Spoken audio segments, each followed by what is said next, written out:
Atpadi police station येथे गुन्हा दाखल झाला होता, ज्याच्यामध्ये एका वृद्ध महिलेला अंगावरचे दागिने लुटून तिला जाळण्याचा प्रयत्न झाला होता। अशा अर्थाचा एक गुन्हा अटेम्प्ट टू मर्डर आणि रॉबरीचा दाखल करण्यात आला होता आटपाडी पोलीस स्टेशनला।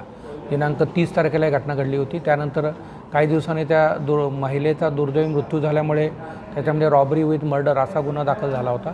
याच्यामध्ये काही क्लू नव्हता, परंतु LCB आणि स्थानिक गुन्हे शाखा, LCB आणि स्थानिक पोलीस यांच्या मदतीने या गुन्ह्यामध्ये एक आरोपी नामे राजेश गायकवाड वय वर्ष 30 याला अटक करण्यात यश मिळवलेलं आहे।